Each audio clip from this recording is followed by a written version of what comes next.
Nouveau dimanche, nouveau rendez-vous du 7 Info, la rétrospective de l'actualité de la semaine sur la chaîne Au Cœur de nos défis. Bonsoir et bienvenue à tous. Deux invités ce soir. Mamadou Abdelkader Traoré, il est le président du mouvement pour le retour de Blaise Compaoré. Le retour de Blaise Compaoré, on en a parlé cette semaine justement.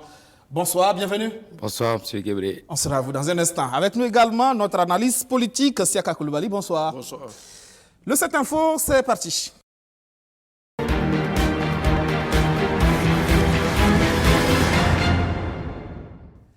L'actualité de la semaine marquée par la reprise du procès Charbon fin mais très vite renvoyé au mois de février. Rapport d'expertise douanière, rapport d'expertise chimique. Il se pose un problème de crédibilité du rapport et c'est cela que ça bloque. Depuis le début du procès, les documents intitulés rapport d'expertise douanière et rapport d'expertise chimique sont les pommes de discorde entre les différentes parties. Ce 14 janvier, le juge décide de ne pas écarter les 10 documents. Les conseils d'Ayam Gold et Sakane changent donc de stratégie et demandent qu'une nouvelle expertise soit réalisée par des acteurs indépendants. Nous sommes conscients qu'une vraie expertise indépendante et impartiale va établir autre chose que ce qui est là aujourd'hui. Et ils savent très bien que si on insiste sur cette expertise, c'est parce qu'on sait que ça va changer le cours des choses. Si le juge estime que tel expert peut donner les informations nécessaires à l'établissement des infractions ou à la disculpation de nos clients, tant mieux qu'ils viennent de l'Asie, de l'Amérique, de l'Europe ou même de province. S'il a la qualification, nous on n'a rien contre. La partie civile dit ne pas comprendre cette nouvelle requête de la défense. Pour elle, une contre-expertise n'est faisable que lorsqu'on bute sur des questions d'ordre technique qui empêchent l'avancée du dossier. Elle demande donc au président de rejeter la demande des conseils des prévenus. À l'identification des parties, on ne peut pas déjà dire qu'il y a une question d'ordre technique pour nous. C'est ce que nous avions tout simplement dit. Si le tribunal instruit le dossier et arrive à un blocage qui nécessite l'intervention d'un expert, il n'y a pas de problème. Mais à l'entame du procès, à la notification des préventions, nos confrères disent déjà qu'il faut une expertise. Nous avions dit que ça fait un an, plus d'un an que ce dossier est là, que ces rapports sont là. On n'a jamais demandé une contre-expertise. C'est la situation dans laquelle nous nous plongeons. Nous sommes d'accord qu'il faut respecter les droits de toutes les parties, mais ce procès aussi doit connaître une issue. Au cours de cette audience, la partie civile s'est également désistée de sa requête de saisie conservatoire des biens d'Ayam Gold et Sakane, portant sur près de 400 milliards de francs CFA. Après environ 5 heures de débat, le dossier a été mis en délibéré et reprendra le 11 février 2020. Une semaine d'actualité, c'est aussi cette polémique autour des 4 milliards de francs CFA destinés à la construction du futur siège du Parlement à burkinabé. Où sont les 4 milliards inscrits dans le budget 2019 de l'Assemblée nationale? Réponse du président Bala Alassane Sakandé. Je voulais vous rappeler que 4 milliards, on ne construit pas une Assemblée. Et pour ceux qui ont des problèmes parce que le budget de l'Assemblée atteint ces montants, c'est simplement vous dire que nous avons fait en sorte que chaque année, nous puissions mettre ces 4 milliards-là de côté jusqu'à concurrent du montant de la construction de l'Assemblée nationale. Ce projet-là qui a été démarré sous feu le président Salif Diallo, nous allons le continuer. Si nous le terminons, c'est tant mieux. Si on ne le termine pas, d'autres personnes viendront terminer ce projet-là.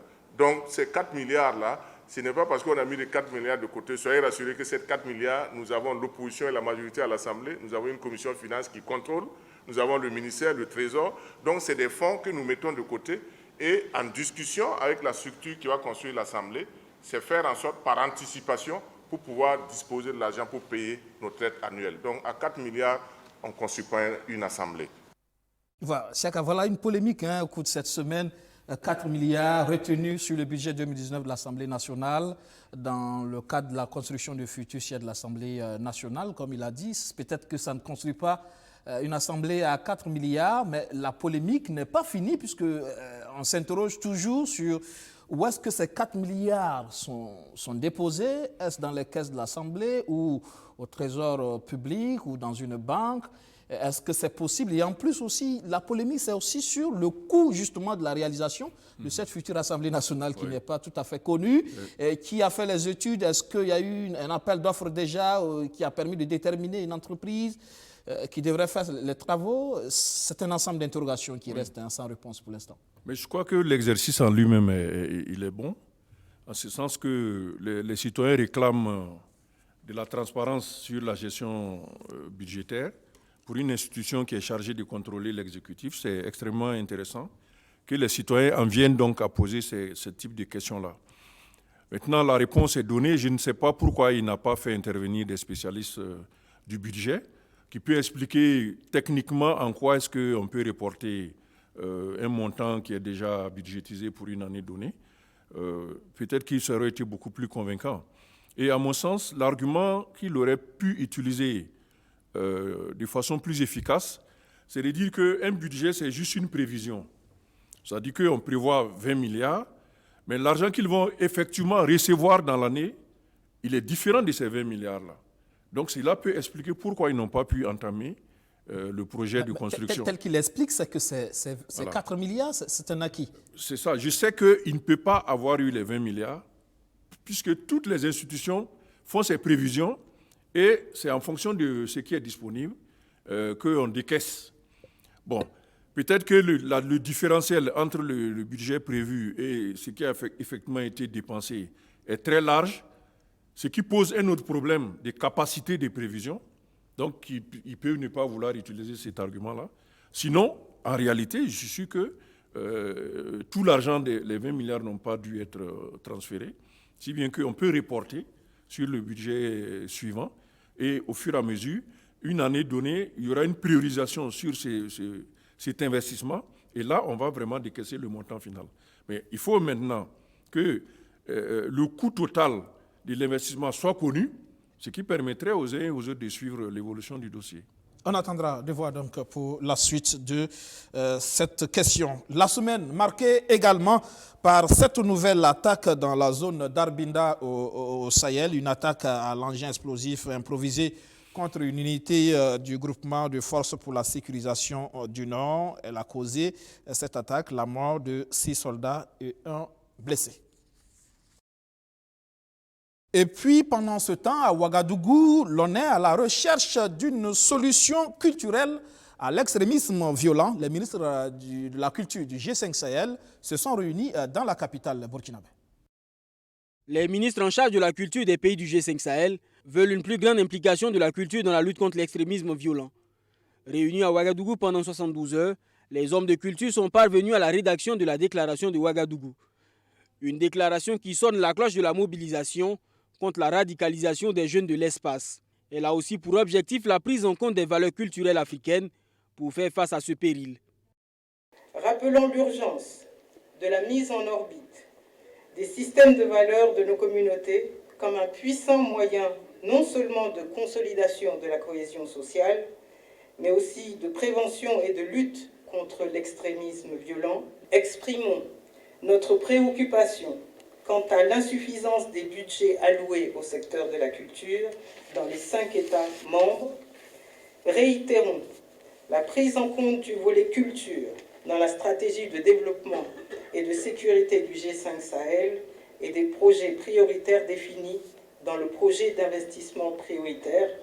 L'espace G5 Sahel est riche de sa diversité culturelle et elle devrait servir de rampe de lancement pour l'impulsion de dynamiques harmonieuses dans les projets et programmes de développement. Au regard de la situation actuelle, il faut nécessairement une prise en compte optimum du volet culturel dans le choix des projets prioritaires en vue du renforcement de la résilience des populations de l'espace du G5 Sahel. Cette ambition s'inscrit dans le cadre du programme d'investissement prioritaire en sus de la protection des ressources naturelles, du développement d'opportunités économiques et d'emplois pour les jeunes et les femmes.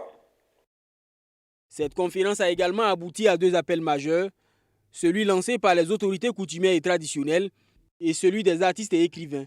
2 appels qui permettent à ces acteurs de réitérer leur engagement à la mise en place de mécanismes endogènes de lutte contre le terrorisme. Combattre le terrorisme par la culture, chacun, c'est une vision qui pourrait s'inscrire dans le long terme, n'est-ce pas? Oui, c'est une approche qui permet donc de soutenir durablement toutes les réponses qui sont apportées au terrorisme à l'heure actuelle. Mais il faut dire que c'est un investissement très profond de long terme également, qui nécessite actuellement, je crois, des travaux préliminaires afin de déterminer dans les cultures des groupes qui sont en présence sur le territoire, qu'est-ce qui peut être utilisé pour freiner l'extrémisme violent. Et c'est un vaste travail, parce que vous savez que les peuples que nous composons sont dispersés sur plusieurs pays. Donc il va falloir explorer à tous ces niveaux-là qu'est-ce qu'on peut trouver dans nos cultures comme argumentaire, comme mécanisme également, pour empêcher les jeunes d'aller vers la radicalisation. Mais ce qu'il faut retenir aussi, c'est que la dimension culturelle, à mon sens, ne peut pas être détachée du reste des questions, en sachant que c'est plutôt les questions socio-économiques qui sont les plus en vue comme explication de l'extrémisme des jeunes. Et quand il n'y a pas d'emploi, il n'y a pas de revenus, il n'y a pas d'activité qui occupe ces jeunes-là utilement, donc ils sont tentés d'aller dans les voies déviantes, dont le banditisme, au bas mot, et le terrorisme au plus grave. Donc la culture a beau jouer son rôle, si ces aspects ne sont pas suffisamment traités, je crains qu'on ne puisse pas régler la question uniquement par la culture. D'accord. Semaine suffisamment marquée par la politique au CDP, au Congrès pour la démocratie et le progrès. La dynamique électorale est bien enclenchée. Bientôt, le choix du candidat du parti. C'est depuis son bureau au dernier niveau d'une de ces édifices situés sur l'avenue Kwame Nkrumah que le président du CDP affiche sa sérénité pour 2020. Que de querelles et de bisbilles dans le parti en 2019, en 2020, Edi Kombougo rassure, tout est rentré dans l'ordre. Les sanctions contre les militants frondeurs sont rapportées et les plaintes sont retirées à la justice. De quoi rendre l'avenir certain pour l'ancien parti au pouvoir. Vous constatez que le CDP est aussi bien ancré dans les villes comme dans les campagnes. Le CDP, je suis certain de vous le dire aujourd'hui, que le CDP constitue la première force politique du Burkina. Et vous allez, si vous n'y croyez pas, je vais vous le démontrer en 2020. Nous n'avons aucune crainte là-dessus. Aucune crainte à ce niveau peut-être, mais la crainte, c'est quand et comment choisir le candidat du parti de l'EPI et de la DABA dans un contexte où les uns et les autres ne cachent pas leurs ambitions. Là également, Edi Kombougo se veut rassurant. Une directive sera soumise d'abord par le SP. Le SP va faire cette proposition et soumettre au Bureau exécutif national pour adoption et qui donnera le planning qui va décrire les critères de conditionnalité. Dans la suite de l'opération, le président d'honneur doit intervenir selon les statuts. Blaise Compaoré a déjà dressé un portrait robot du candidat. C'est aussi lui qui valide en dernier ressort le choix. Écoutez bien, un militant actif du parti, respectant les statuts et règlements intérieurs. Sur cette base, le secrétariat permanent ou la commission, d'abord la commission chargée des grandes questions électorales, a fait un avant-projet qui a été soumis, de directive qui a été soumis au secrétariat permanent. Le secrétariat permanent a amendé et nous avons voulu requérir l'avis de notre président d'honneur avant de le soumettre au Bureau exécutif national pour adoption. Passé cette étape, les dépôts de candidature seront lancés. Les instances vont travailler de sorte à trouver un consensus autour d'un candidat. À défaut, le parti procédera à une élection pour désigner la perle rare qui va briguer la magistrature suprême au nom du CDP d'ici le 31 janvier prochain. Mais en attendant l'aboutissement du processus, un dossier brûlant est sur la table. L'enrôlement biométrique lancé le 4 janvier dernier au profit de la diaspora rencontrerait de graves dysfonctionnements. Une situation inacceptable selon Edi Kombougo qui annonce un point de presse le mercredi prochain pour plus d'éclairage. Et ce point de presse est porté par le CFOP, le chef de file de l'opposition politique, qui a des inquiétudes sur le processus d'enrôlement des Burkinabés de l'étranger. Il parle même de fraude. Près de 2 semaines après le lancement de l'enrôlement biométrique de la diaspora burkinabé en vue des scrutins de 2020, l'opposition politique crie à des fraudes et à des dysfonctionnements graves. En Côte d'Ivoire, des individus auraient été pris en flagrant délit. Des individus ont été pris en main de délivrer des CNB dans une école. Nous détenons d'ailleurs des preuves vidéo des faits. L'ambassadeur alerté s'est d'ailleurs rendu sur les lieux. Il nous est révélé que dans certaines localités, dont nous taisons pour le moment les noms, des individus proches du pouvoir en place distribuent ouvertement de l'argent à ceux qui s'enrôlent. Il faut également noter le fait que dans 2 pays, il y a des difficultés pour entrer des kits biométriques dans ces pays-là à cause du lithium dans les batteries dans des ordinateurs. En plus de ces présumés cas de fraude dénoncés, le chef de file de l'opposition politique a constaté une faible participation à l'opération. En Côte d'Ivoire, où une mission a séjourné notamment à Abidjan, les kits d'enrôlement sont insuffisants. Bon nombre de compatriotes ne détiennent pas de CNIB et de passeport, des documents exigés pour l'enrôlement. La mission de l'Office national d'identification est toujours sur place pourtant, mais pour le CEFOP, la délivrance simultanée de ces documents et de la carte d'électeur rend ardue l'opération pour la diaspora. Conséquence, le bilan à mi-parcours est en deçà des attentes, s'alarment les conférenciers du jour. Ils voient en cette situation un sabotage, une manœuvre du pouvoir MPP d'aller à un vote à minima de la diaspora. Sur un potentiel de 2 millions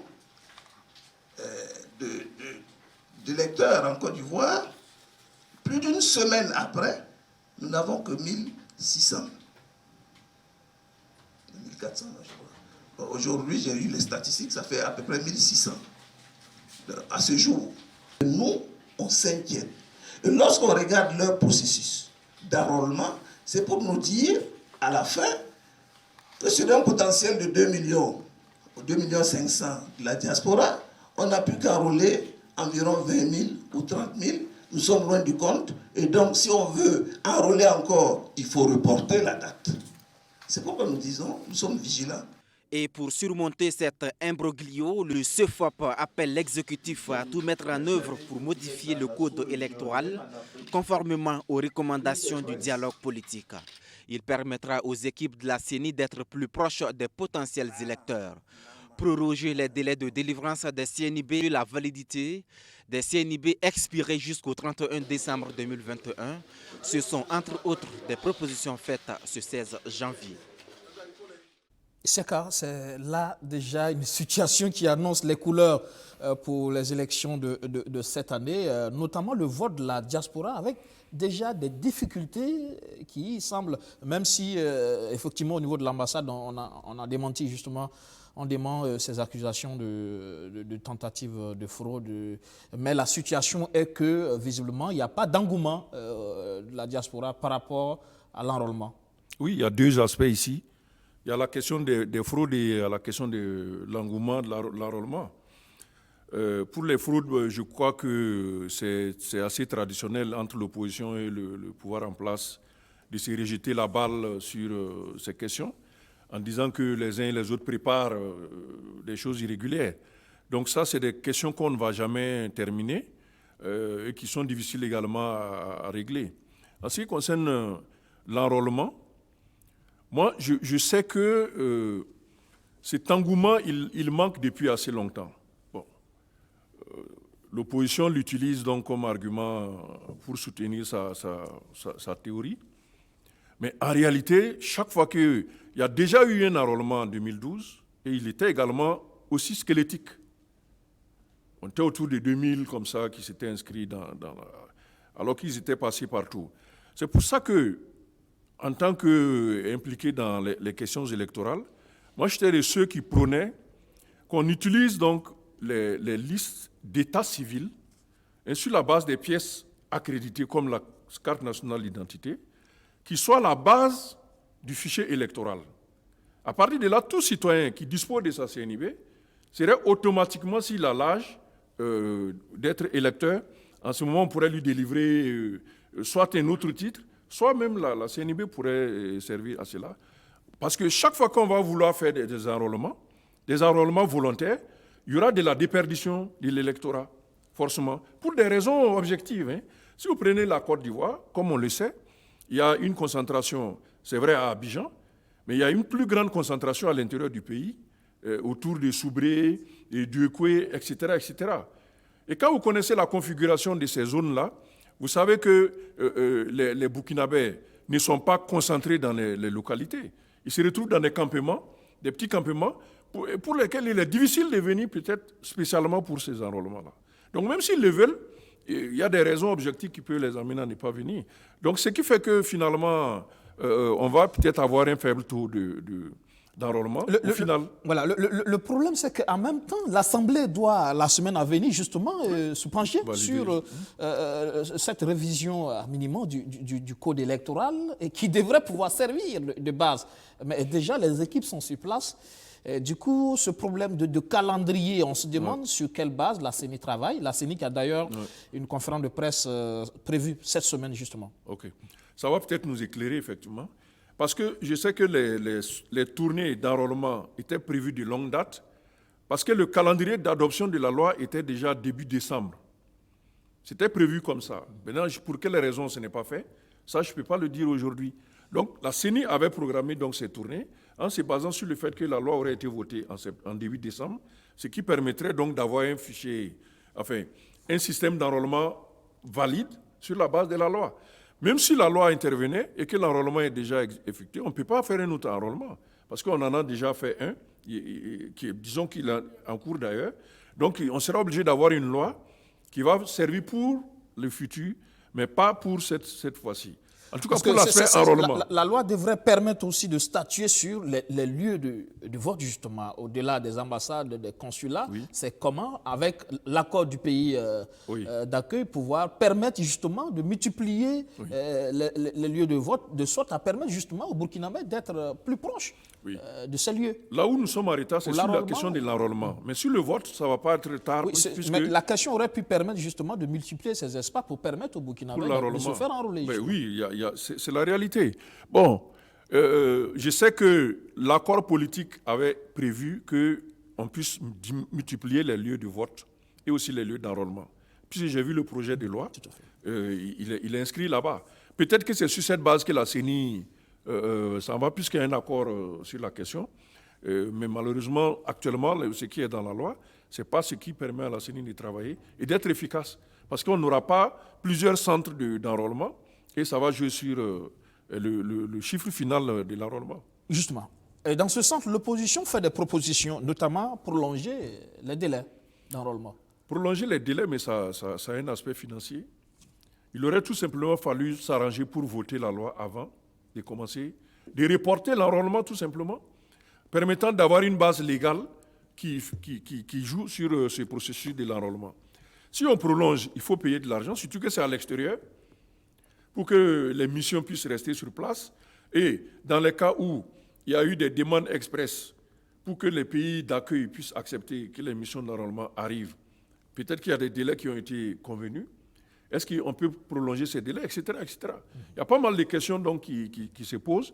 La solution aurait été effectivement d'avoir plusieurs centres d'enrôlement dans un pays donné et qui aurait peut-être permis d'engranger plus d'électeurs sur les listes électorales. L'autre proposition, c'est de pouvoir permettre aussi aux Burkinabés de voter avec des documents, peut-être avec date expirée. Je ne crois pas que ça ce soit possible, mais c'est des questions qui peuvent être réglées par la suite, puisque la loi va être votée, bon, même si c'est après l'enrôlement ou quelques temps seulement après. Mais la question du vote peut être aussi discutée par les acteurs, et puis ils s'entendront sur ce qu'ils peuvent faire pour permettre aux gens. C'est toutes ces questions que nous avions voulu dévancer en disant que tous les documents d'état civil qui avaient été délivrés, notamment la carte consulaire, devraient être utilisés. On vient Est-ce que justement l'opposition ne s'y prend pas tard sur ces questions finalement? Parce que le débat avait été lancé à l'époque au moment du vote donc, du code électoral, mais après, l'opposition a fini par se résigner. L'opposition a fait le boulot. Je crois qu'ils ont même refusé de participer au vote sur la question spécifique de la carte consulaire. Mais après, ils n'ont pas poursuivi le débat sur la question. Finalement, effectivement, les choses... Est-ce qu'à l'étape actuelle des choses, ce n'est pas un peu tard, justement, pour revenir sur ces questions? Même que l'accord politique, issu du dialogue politique, ils sont convenus que la carte consulaire ne soit plus utilisée. Ouais. Donc ça, c'est un élément de l'accord. Donc, à partir du moment où les acteurs politiques se mettent d'accord sur un sujet, on travaille avec cet accord-là. Il faut faire avec. Il faut faire avec. La suite de cette info, Safiatou Zongo Lopez, elle fait désormais dans le plaidoyer pour la paix et la cohésion sociale au Burkina Faso. L'activiste de la société civile a lancé cette semaine un nouveau mouvement. Sur une même table, Safiatou Lopez et Issa Kalengani, des acteurs qui dans un passé récent se supportaient difficilement. Mais la paix au Burkina Faso vaut bien de sacrifices.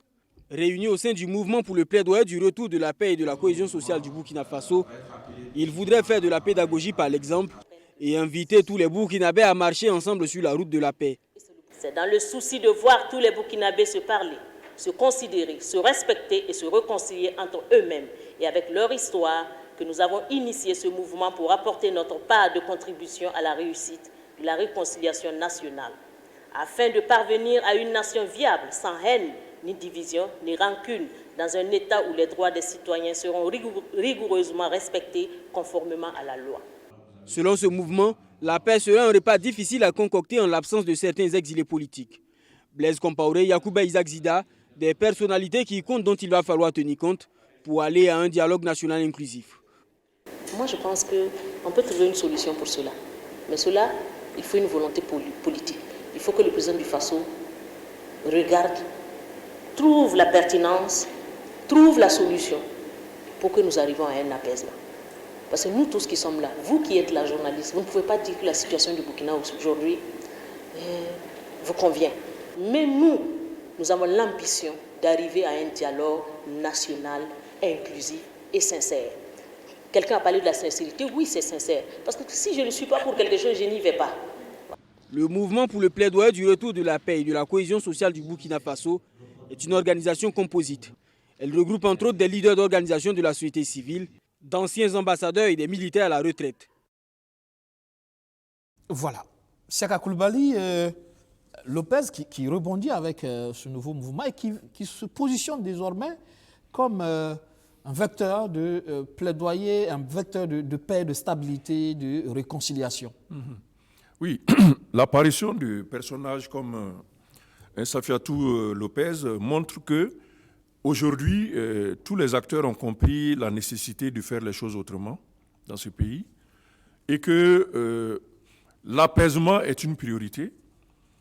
Il faut déminer les conflits intergroupes, interpersonnels qui jusque-là empêchent donc un fonctionnement harmonieux de l'État sur les différents paliers comme la sécurité, comme le front du travail, comme la coexistence des communautés.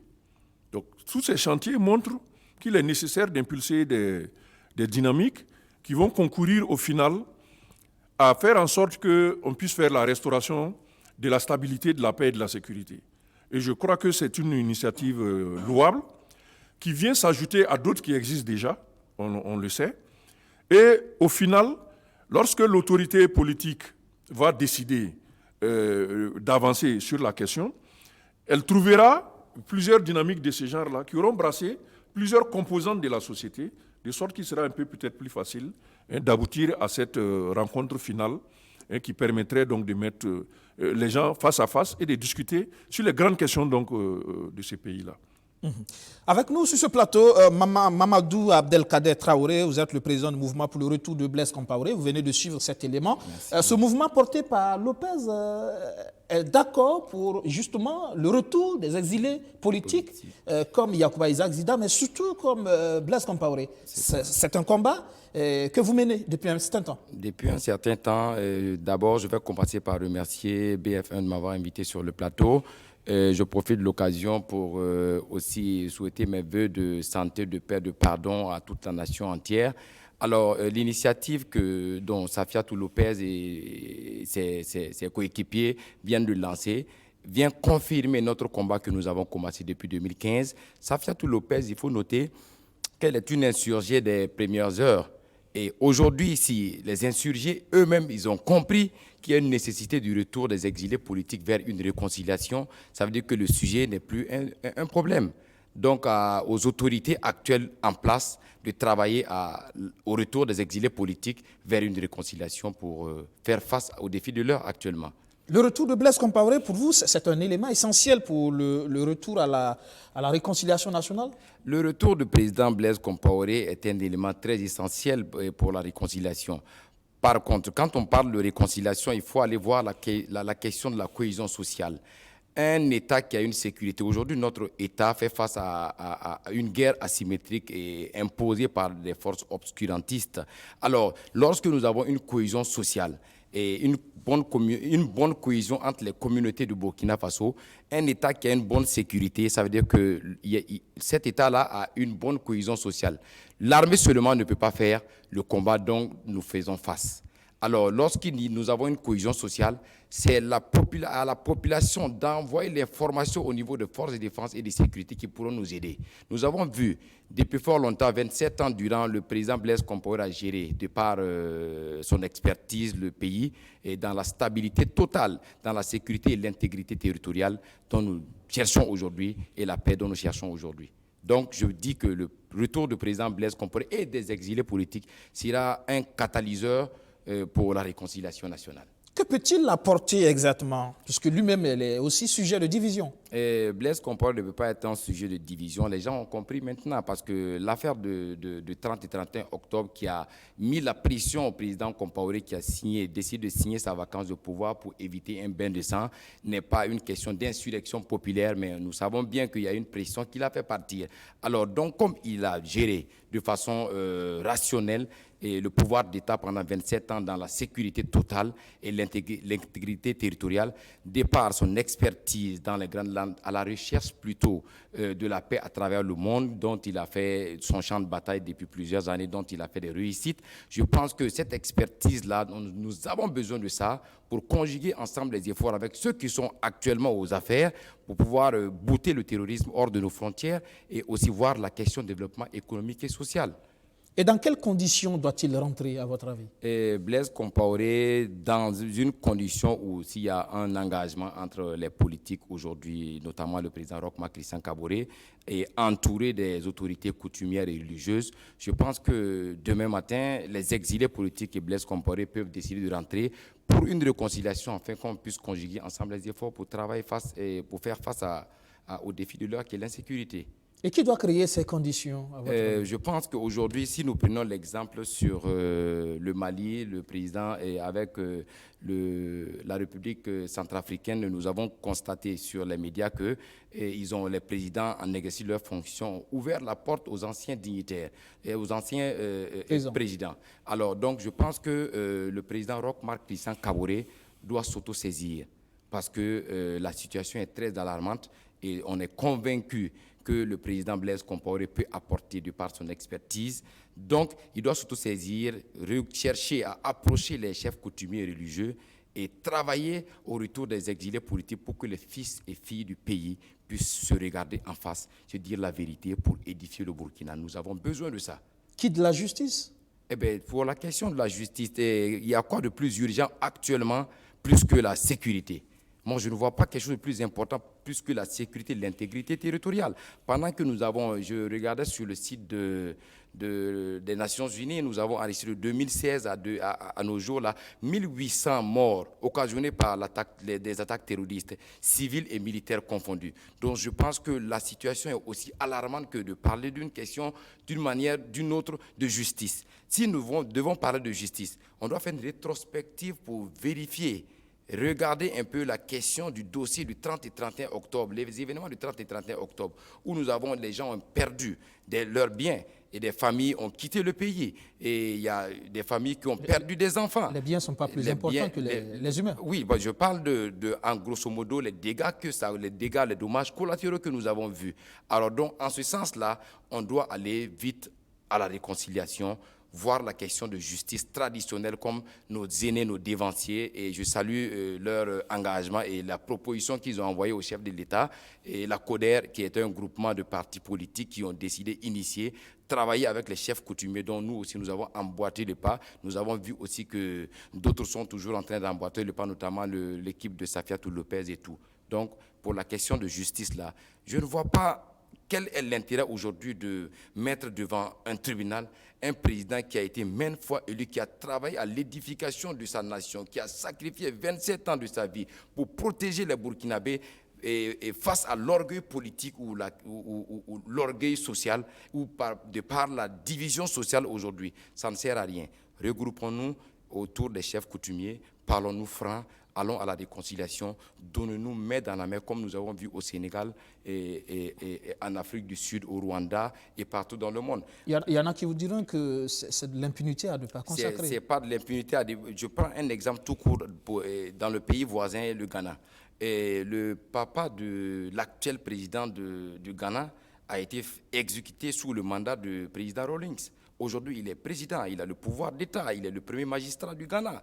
Il peut bloquer d'une manière ou d'une autre la liberté à Rawlings. Mais aujourd'hui, quand on parle de démocratie, en tout cas, je pense que le Ghana aussi en fait un bel exemple pour l'Afrique de l'Ouest et en réalité toute l'Afrique. Partant de ces exemples-là, vous avez cité la Centrafrique, le Mali, le Ghana, effectivement, oui. Où l'actuel président se retrouve régulièrement avec les anciens présidents pour discuter donc de l'avenir du pays. Pour vous, qu'est-ce qui fait en sorte que les autorités du Burkina n'arrivent pas à créer les conditions du retour de ces exilés politiques? Les autorités du Burkina Faso n'ont pas une bonne volonté politique, à mon entendement et à ma connaissance.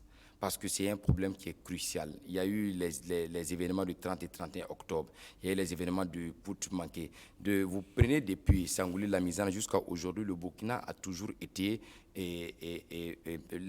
la présidence du Burkina Faso a toujours été prise par des coups d'État.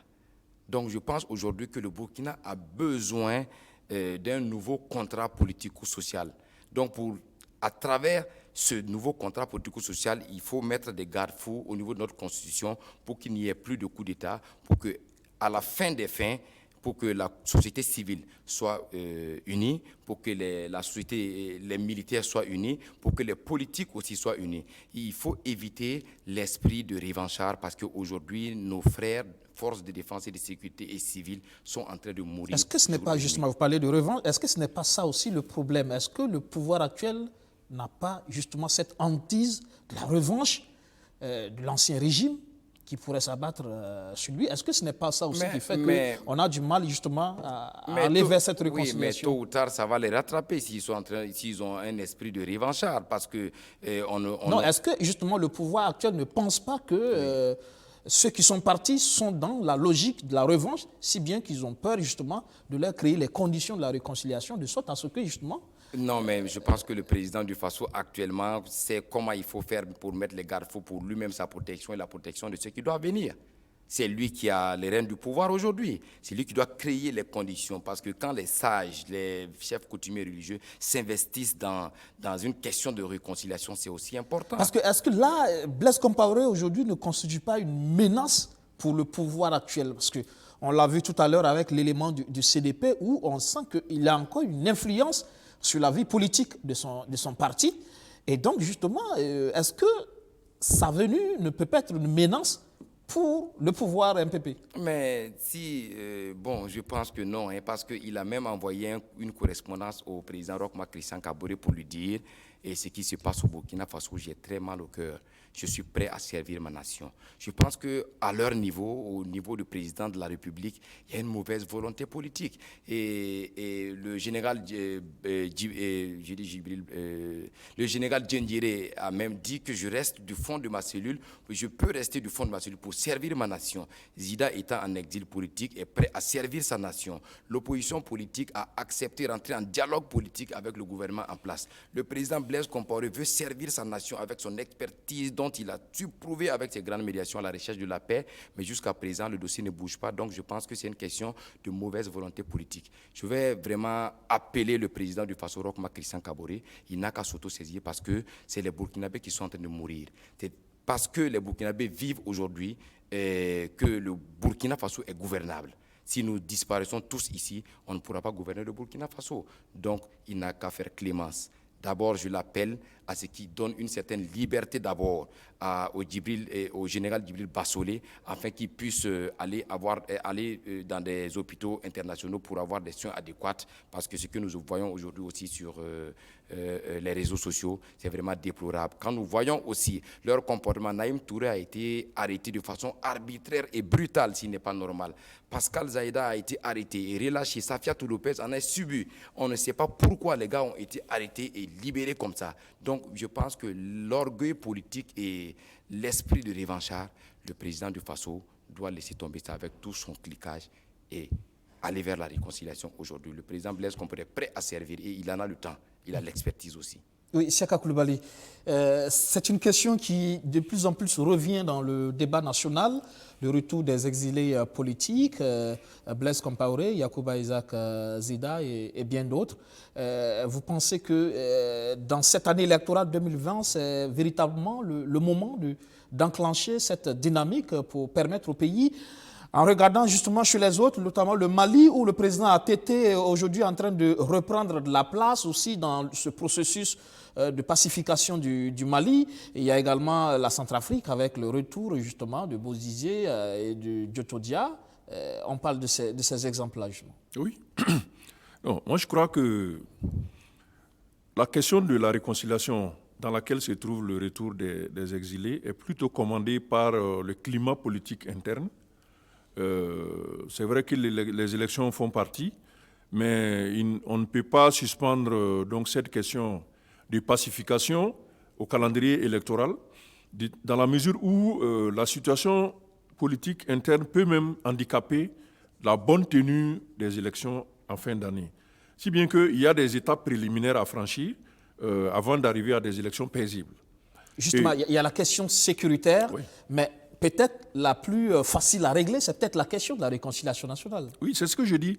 Il faut donc faire ces étapes préliminaires, la réconciliation nationale, l'apaisement des acteurs politiques et des conflits interpersonnels, intercommunautaires qui existent, avant d'avoir une voie pacifique vers les élections. Donc c'est pour ça que ces initiatives-là, je pense qu'elles trouvent du sens, parce que l'initiative que Lopez est en train de lancer diffère des autres par le fait qu'elle veut aller par l'exemple. C'est-à-dire que des gens qui sont opposés par les intérêts et par l'histoire politique récente finissent par comprendre qu'il y a un besoin de se mettre ensemble pour avancer et prendre des cas comme ça avec l'Engani, avec d'autres acteurs qui auraient dû ne pas du tout composer ensemble, mais finalement le font pour que l'intérêt supérieur de la nation prédomine. Et c'est ce que je disais, il est important, et moi je suis personnellement favorable à cette approche depuis déjà la transition. J'avais déjà dit qu'il fallait déminer la vie politique nationale afin d'éviter que des situations que nous sommes en train de vivre aujourd'hui n'arrivent. Cela n'a pas été suivi. Aujourd'hui, c'est bien beau que les uns et les autres reconnaissent et qu'on puisse avancer vers cette direction-là.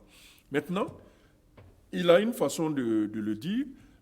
Les cartes appartiennent au chef de l'État qui doit analyser la situation et percevoir en quoi est-ce que ces processus de réconciliation peut même aider à la tenue des élections et qu'éventuellement, lui, se fasse réélire. Ce qui est une autre question, puisque les citoyens verront qu'il a été en mesure donc, de rétablir les équilibres sociaux, de paix, de sécurité, et pourrait donc lui conférer un autre mandat.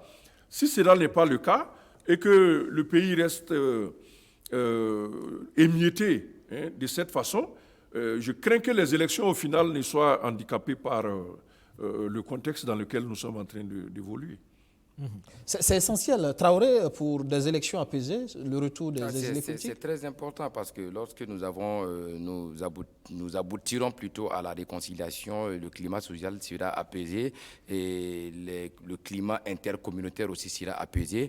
Bon, je pense qu'en ce sens-là, il n'y aura plus d'esprit de revanchard, il n'y aura plus d'esprit de... Ça va permettre aux politiques de vaquer librement à leur campagne électorale et puis, bon, il n'y a pas de problème, quoi.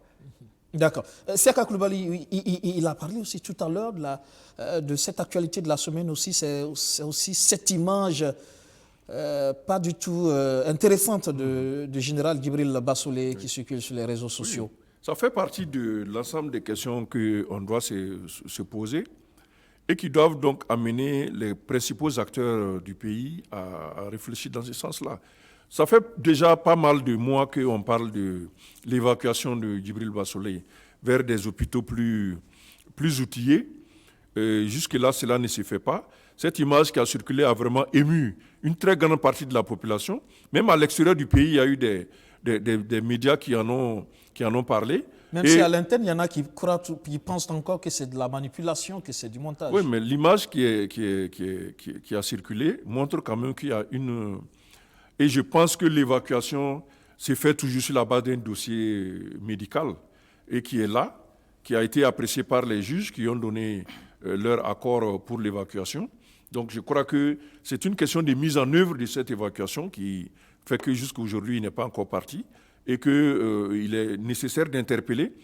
Et les mouvements qui sont en train de se mettre en place pour essayer de pacifier la vie politique et sociale nationale, donc prennent en compte ces questions-là, afin qu'on puisse éviter que, par la suite, les partisans de Djibril, s'il lui arrivait malheur, ne considèrent que c'est une question qui doit encore venir s'impliquer dans la vie nationale.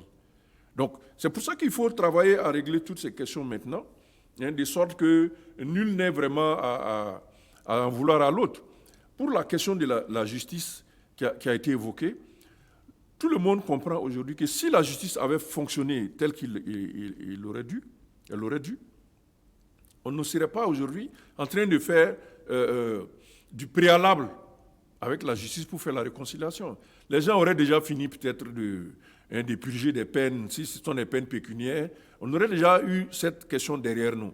Mais malheureusement, cela n'a pas été le cas. Ça fait quand même 5 ans que ça dure. Oui, et on brandit toujours la question de la justice comme un épouvantail pour pouvoir ne pas aller à la paix. Qui ne vient jamais de voilà. La justice. Et pour finir, la question donc de la réconciliation et les mouvements qui se mettent en place pour y aller, je crois que même si le chef de l'État et les principaux acteurs institutionnels détiennent le pouvoir de décider de cette réconciliation, à mon sens, aujourd'hui, il est nécessaire que des dynamiques de la société se mettent en place pour faire comprendre aux autorités la nécessité donc d'aller dans ce sens-là. Et c'est pour ça que cette initiative de Lopez, je trouve qu'elle est très, très bienvenue, en plus des autres qu'on connaît déjà, Manega, etc., pour que, au final, l'autorité sache qu'il y a plusieurs pans de la société qui sont en train de converger vers une idée de réconciliation nationale et que le HCOUN existe et qui peut également opérationnaliser toutes ces volontés. Donc, ce qui veut dire que nous avons des ingrédients aujourd'hui qui peuvent nous permettre d'aller vers cette réconciliation. Et il ne reste que donc la volonté politique à débloquer. Et ce déblocage peut se faire également par la pression donc des mouvements comme ceux de Safiatou Lopez.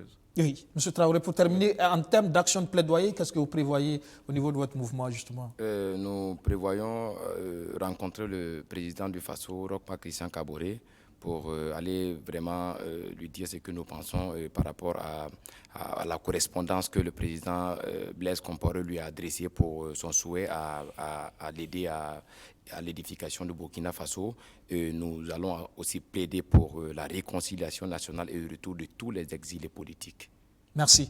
Passez dans cette info ce soir. Merci beaucoup. Saka Coulibaly, ça sera tout pour ce soir. Bonsoir. Merci à toutes et à tous de nous avoir suivis. Excellente soirée sur notre chaîne. Bonne reprise de travail demain. Bonsoir chez vous.